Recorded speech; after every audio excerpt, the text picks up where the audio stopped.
Me and another Marine Corps friend of mine had showed up to this court date because I do not go to court alone no more. It's just too dangerous for my life. Showed up to the September 21st court date, went and checked the calendars, didn't find my name on any of the calendars. Went and checked with all the official offices, wasn't on the list.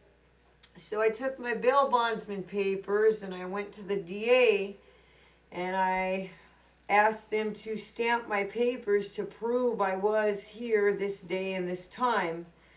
They gave me a little bit of trouble because they did not want to do so, but after about 10 minutes of argumenting and citing law, they finally went on and stamped the approval. About 5 days after September 21st, 2007, I came up on orders to go to quartermaster school in Fort Lee, Virginia. I was gone for 50-something days, and during the time I was gone, they decided to go ahead and prosecute and hold the court proceeding. Well, of course, I was not there. I was on military federal orders, and I fall under the Service Member Civil Relief Act, which all courts are supposed to honor. Well, my non-appearance turned into a warrant, and when I discovered that, I telephoned the court clerk from Virginia and let them know I'm on military orders, and they said, okay, that's fine, just bring them in when you come back and show the judge, and they'll just reschedule. I said, okay, no problem.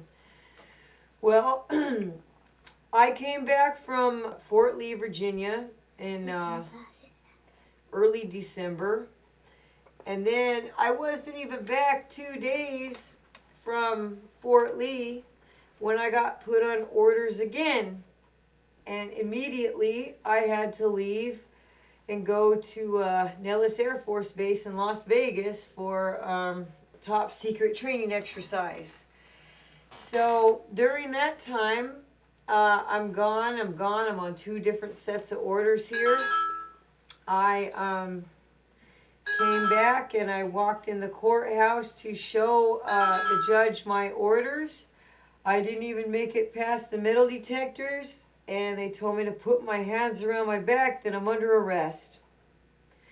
And the Oriental deputy that arrested me with a couple of others, she took me in a holding room at the courthouse, and she was verbally abusing me and being really rough with my hands, trying to twist my wrist. This was the second time I was arrested, so it wasn't as bad as the first time, but the first time was actually the worst, because the first time Deputy Mansfield, Deputy Demirest, Deputy Scott, Deputy Alois, Deputy Willis, they beat me, sexually assaulted me, and tortured me. And then when they transported me down to the jail, they labeled me as a belligerent, and their friends took care of me again down at the jail. And when I viewed the overhead cams after it took forever to subpoena, every time they started to commit physical violence on me, the tape just goes blank, and then there's time missing. There's 5 hours missing. There's 30 minutes missing here. So you can actually see them start to do something, but the tape goes black. And my attorney, Lee Stoneham, which is an alternate defender, he turns around and looks at me and says, well, I personally don't see what the officers did wrong here. He goes, you're facing up to a year here in jail because you got 6 deputies willing to testify against you and say you resisted arrest. Well, I did not resist arrest. I never would, because I know I wouldn't win. These irresponsible, corrupt individuals carry guns, and I don't. Now, I could say when I had my Deputy Demirest's fingers thrust up my vagina, it did kind of make me twitch, but no, I did not resist arrest. And I did remind him that a female officer must conduct that search, and that's when he put his hands under my shirt, pulled up my bra, and said, shut the fuck up, bitch, you're getting it anyways. And then he slammed me against the wall. And Deputy Sergeant Mansfield was standing there laughing, and he said, I'll teach you to fuck around in my building. And then that's when they took me down and tortured me in cell number 8 in the Lamoureux Justice Center in the city of Orange, 341 the City Drive in the city of Orange. That's where it all instigated right there. Just for filing 2 papers to try to fight to regain custody of my children. When I was in the jail there, they knew that I had a neck and back injury. But still, they were rough with me, and they re-injured my neck and back, and my neck went out. When my neck went out, I'm down. I can't get back up because I'm pretty much paralyzed. I just can't move. And so they tortured me for 3 days, denying me food and water, and was ripping my blankets off of me, threatening me if I better get up or they were going to have their way with me. And they knew darn right. I told them, check my medical records. You know, I have a bad neck, and when my neck goes out, I can't get up. It took them about over a month. The doctor at the jail ordered me a neck collar, and I didn't get it until probably a week before I got out of jail. Well, those doctors should be absolutely guilty of felony misprisonment because they witness abuse all the time, and they try to cover up for the deputies. But when you're a state medical licensed personnel, it is your obligation to report abuse. Mm-hmm. But yet these nurses, psychologists, and these jail doctors who obviously are the scum of the medical profession, who can't get medical jobs anywhere else, you know, they seem to cover up for what these deputies do. You know, they play judge, jury, and executioner right there. Well, you know, what do you expect? They worked for, you know, the corporation where they make an easy buck and they, you know, get away with, you know, literal, you know, if murder. you want to see how easy of a buck they make, you need to listen to www.stoptyranny.net. When you listen to my 11th Arrest CD, you will see what they are doing on the clock, paid by our tax dollars, and what they do. They sit there, they plunder, they make sexual remarks against inmates, they talk about effing people up, they talk about bootlegging movies, they talk about how to avoid the FBI when they're asked questions.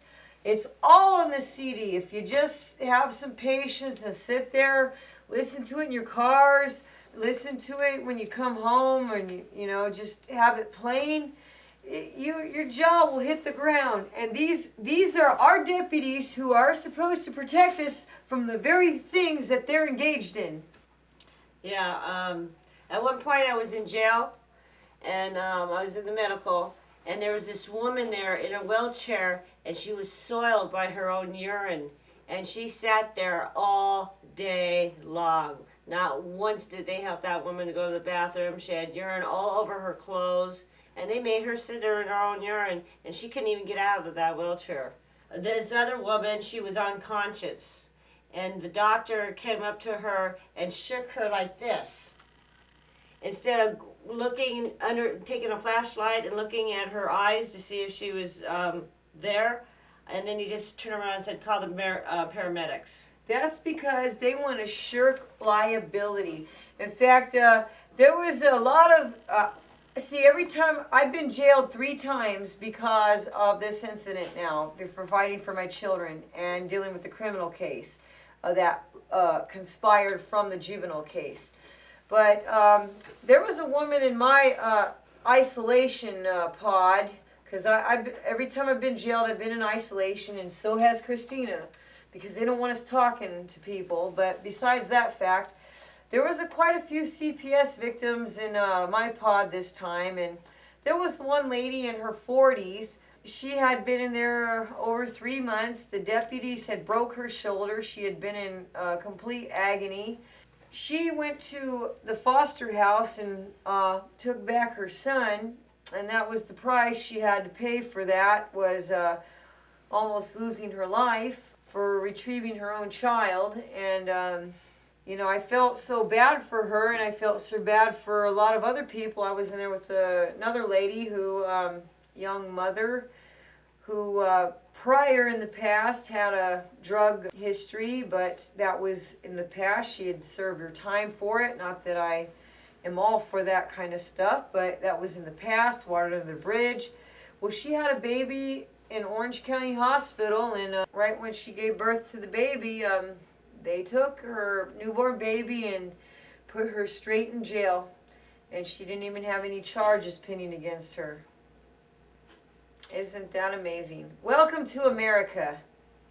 Another fact is these health service, they charged me with fraud, stealing money from the government, when in fact they're the ones who were guilty of fraud, stealing money from the government. Here I have never been charged with a crime, but they had me on an $80,000 bond. There was this man I read in the newspaper while I was in jail.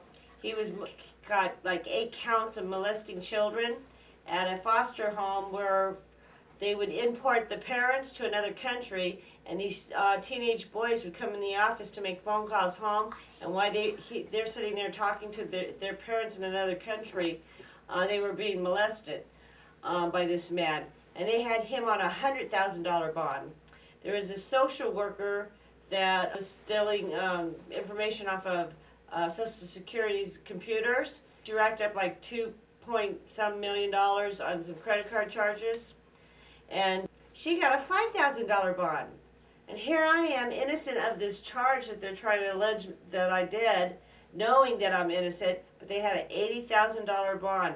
Well, after my court date and my rights were terminated, all of a sudden they let me out on an OR. When I was there, there was this woman that had just received a 5-year sentence to go to prison because she's a gangbanger, she does drugs, and guess what? They didn't terminate her parental rights. No, because her children are considered damaged merchandise, and they're not very adoptable like well-behaved, you know, children are. And that's what the system is aiming for. And they know with her, they're going to have reoccurrences, so they're going to have more business with her. You know, just like when you get out of jail and you're on parole, same thing. It's designed for you to fail, so they know you're going to be back there sooner or later.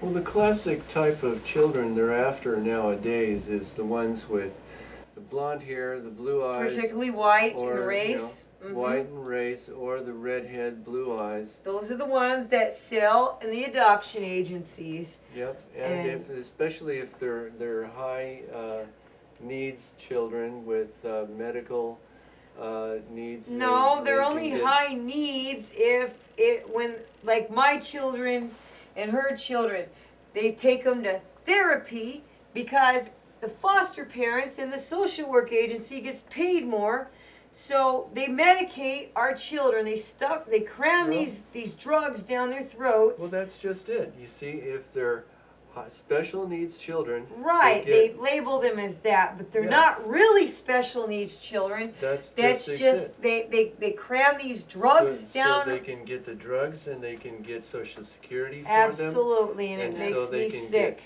triple And that extra payments. $2,000 bonus checks when they adopt them out. And it's just sickening how you American people's tax dollars fund this insanity 100%, but yet all of you want to go to your comfortable little houses, drive your little SUVs, and look the other way and don't want to recognize that this is a big Nazi Hitler problem going on right here in this country. You know, I went to war for all you people for 15 months out in Iraq and Southwest Asia, and you know, y'all need to stand up and you have the power to change this. You know, legislator, kill the Walter Mondale Act, kill that bill the Clintons signed. You know, the legislator, it's the only way it's going to change. Start not putting up with this. Don't let these social workers in your house. Don't believe something because somebody tells you so. say, I'm from Missouri, show me. Produce a law or a statute.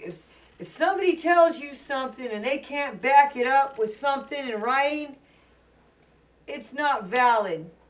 Because that's just about what they go on business. Complete 100% pure fraud. You know, these children, they're healthy when they go into the system, but by the time the social workers and the foster care people are through with them, they are abused. Not just physically, but mentally as well. Absolutely, and my daughter was possibly sexually molested because of a report. See, I made a mistake. I did the CPS psych evaluation under duress from my second private attorney, Art Lasalento. The CPS psychologist wrote an 81-page report about me stating that I need to be in a drug rehabilitation facility for 1 year and that I am not recommended any contact with my children whatsoever. She also stated, oh yeah, by the way, my husband, Danny E. Witherspoon, social security number, he's 66 years old, and he's got a long history of pedophilia, and he teaches high school at Valley High School in Santa Ana, California. Well, when I was 15, he was my school teacher, and we married at the age of 17. But the only problem is I thought I was the only one, but the other 4 wives before me were about the same age as me or younger. So he got older and the girls stayed the same.